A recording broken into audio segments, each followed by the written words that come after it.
एक लड़की विदेश में पढ़ाई कर रहे अपने बॉयफ्रेंड को एक सरप्राइज देना चाहती है।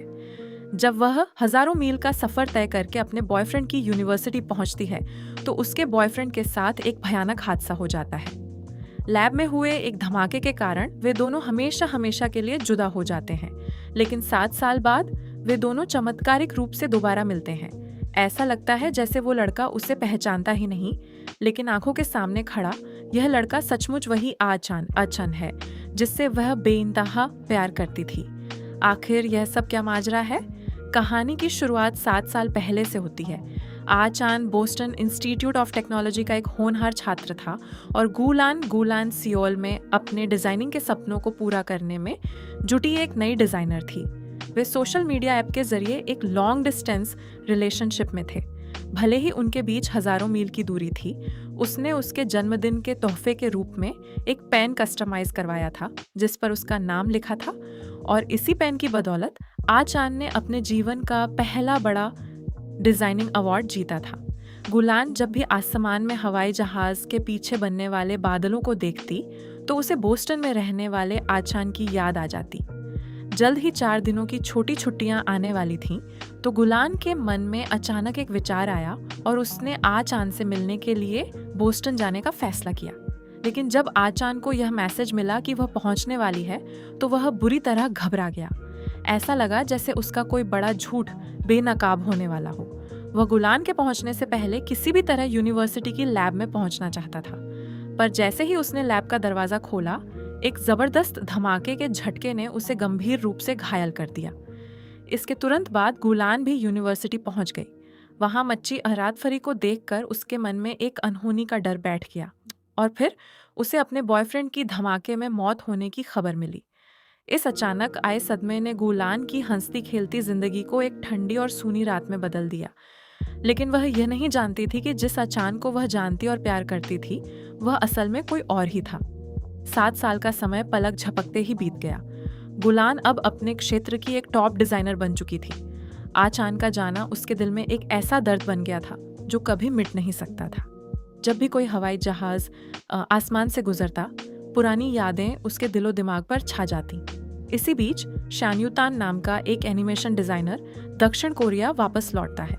जब उसका सहकर्मी शाओबान उससे पूछता है कि वह इतने समय तक वापस क्यों नहीं आया, तो वह कोई बहाना बनाकर उसकी बात को टाल देता है।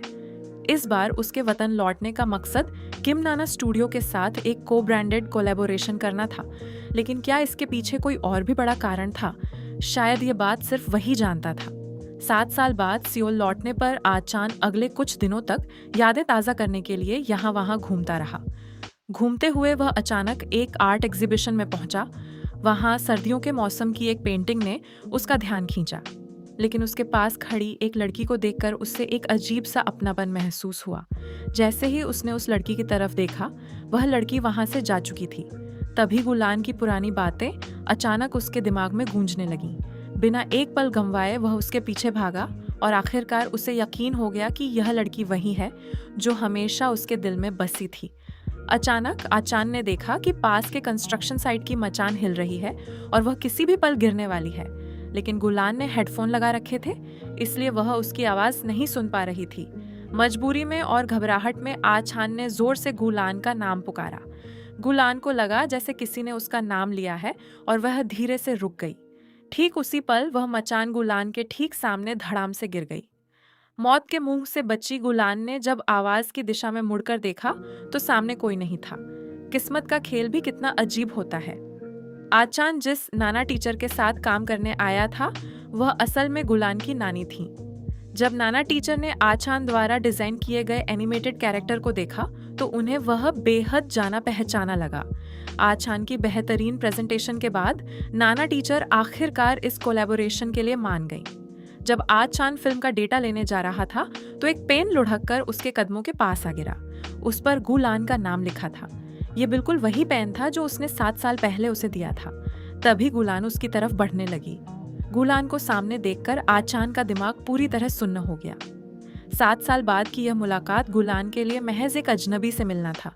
लेकिन आचान, जो पिछले 7 सालों से अपराध बोध और यादों का बोझ उठा रहा था, उसने उस मुलाकात के पल पीछे हटने का फैसला किया। शायद उसकी भी कोई मजबूरी या लाचारी रही होगी। तभी नाना टीचर के दिमाग में एक बात आई कि इस एनिमेशन का असली मॉडल कोई और नहीं बल्कि खुद गुलान है। जब गुलान की छोटी बहन गु यिंग ने उससे कड़े सवाल पूछे तो आचान इतना घबरा गया कि उसके हाथ से कॉफी गिर गई। वह कपड़े बदलने के बहाने चेंजिंग रूम में गया और इस तरह वह उन सवालों से बच निकला। 2 दिन पहले गुलान के ऊपर मचान गिरने की खबर न्यूज में आई थी। चश्मदीदों ने बताया कि किस्मत से किसी ने उसका नाम पुकारा था, जिसकी वजह से उसकी जान बच गई और उस हादसे के वीडियो में आज चांद की परछाई दिखाई दे रही थी। भले ही चेहरा साफ नहीं था, लेकिन उसकी शर्ट बिल्कुल वैसी ही थी जैसी आज चांद ने गंदी होने के बाद बदली थी। गुलान को उसकी शर्ट की जेब से उसी दिन की आर्ट एग्जीबिशन की टिकट भी मिली जिस दिन वह खुद वहां गई थी। इसके बाद गुलान को एक गुमनाम कुरियर मिला जिसमें उसकी छुपकर खींची गई ढेर सारी तस्वीरें थीं। अब गुलान को गलत फहमी हो गई कि आचान कोई स्टॉकर है। गुलान ने बचपन में अपने माता पिता को एक कार एक्सीडेंट में खोते हुए देखा था और 7 साल पहले उसने आचान को भी हमेशा के लिए खो दिया था। उसकी नानी चाहती थी कि वह इस पुराने सदमे से बाहर निकले, इसलिए उन्होंने उसके लिए एक ब्लाइंड डेट तय की। लेकिन गुलान इसके सख्त खिलाफ थी। वह अब और बर्दाश्त नहीं कर सकती थी कि उसका कोई अपना उसे छोड़कर चला जाए। फिर भी उसने शालीनता से उस लड़के को पूरी बात समझाई। तभी एक इत्तेफाक हुआ और गुलान ने एक बार फिर आचान को वहां देखा। वह तुरंत दौड़कर उसके पास गई और उससे सवाल किया, जब हम पहली बार मिल रहे हैं तो तुमने उस दिन मेरा नाम कैसे पुकारा? तुम मुझे आखिर कैसे जानते हो? उस पल आचान के दिमाग में पुरानी यादों का सैलाब उमड़ पड़ा। आचान का रूममेट हमेशा अपनी गर्लफ्रेंड को लेकर लापरवाही बरतता था और वह अक्सर सीधे साधे आचान को अपनी गर्लफ्रेंड के मैसेजेस का जवाब अगर आपको यहाँ तक ड्रामा अच्छा लगा हो तो प्लीज़ वीडियो को लाइक और चैनल को सब्सक्राइब कर दीजिए देने के लिए कह देता था। जब वह रूममेट एक लंबी यात्रा पर निकला तो गलती से उसने आचान का लैपटॉप ले लिया। इस एक गलती ने 2 ऐसे लोगों की जिंदगी के रास्तों को पूरी तरह बदल दिया जो कभी एक दूसरे को जानते तक नहीं थे। गुलान ने एक बार अनजाने में अपने दिल की बात साझा की, जिससे उसे महसूस हुआ कि यह लड़की वसंत की धूप की तरह है जिसने उसके अंधेरे जीवन में रोशनी भर दी है। साथ में वक्त बिताने के बाद दोनों के बीच का प्यार गहरा हो गया, लेकिन तभी एक अचानक हुए धमाके ने सब कुछ तहस नहस कर दिया।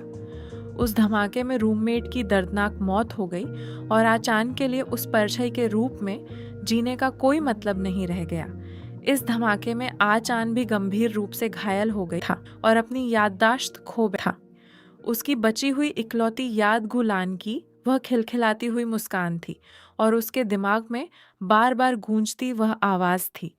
वह पेंट ब्रश से बार बार उस लड़की का चेहरा बनाता रहा जो शायद उसके जीवन की चाबी थी। इसलिए उसे ढूंढना आचान के लिए बेहद जरूरी था। फिर एक दिन वह अनजाने में उस लड़की से टकरा गई। पटाखों के धमाके की आवाज से उसका सिर दर्द से फटने लगा।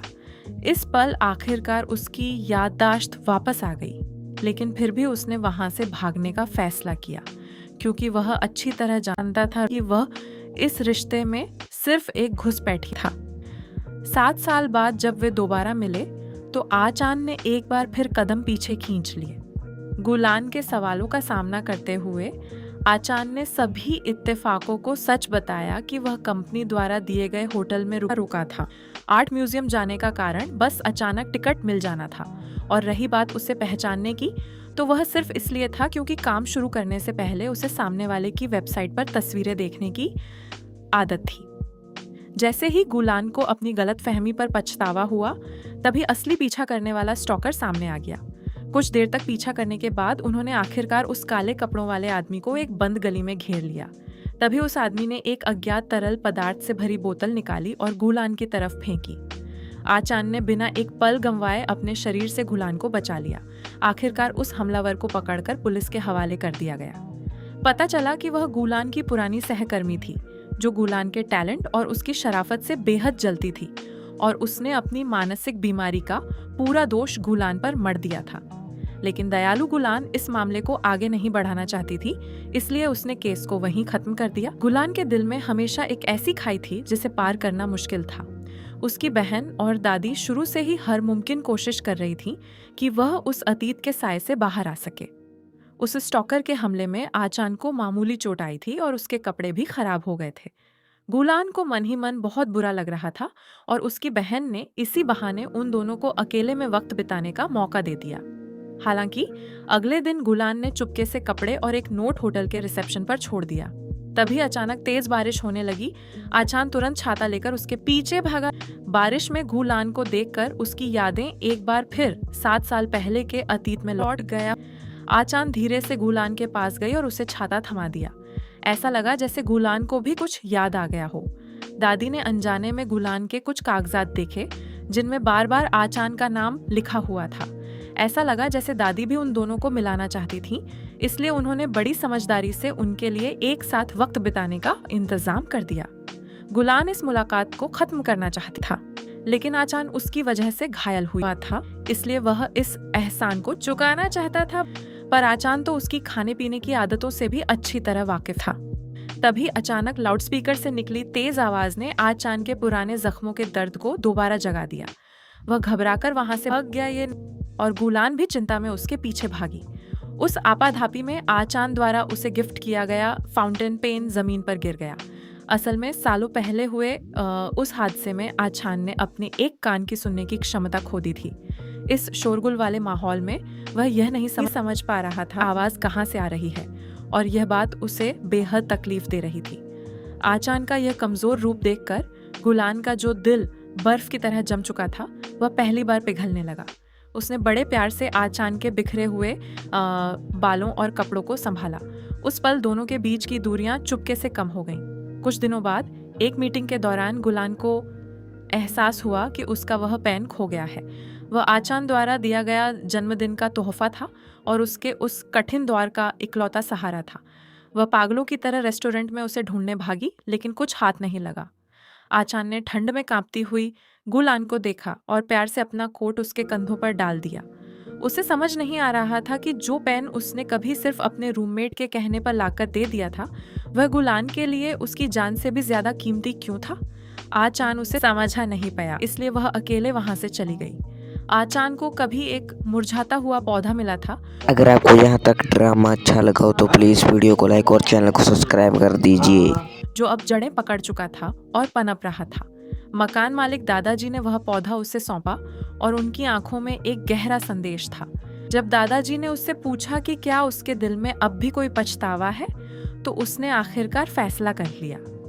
वह अब और पछतावे में नहीं जीना चाहता था, इसलिए वह दौड़कर उसके पास चला गया। उसने उसके सामने एक साहसी प्रस्ताव रखा, एक ऐसी गुजारिश जो वसंत के मौसम का एक खूबसूरत वादा थी। यह हमेशा साथ रहने का कोई खोखला वादा नहीं था, बल्कि इस खूबसूरत पल को जीने का एक खुला आमंत्रण था। इस अचानक मिली गर्माहट के सामने क्या अतीत के अंधेरे में कैद वो दो लोग इतनी हिम्मत जुटा पाएंगे कि एक साथ एक सुनहरे और खुशहाल भविष्य की ओर कदम बढ़ा सके। पार्ट 2 के लिए वीडियो को लाइक करें, चैनल को सब्सक्राइब करें और कमेंट में पार्ट 2 लिख दें।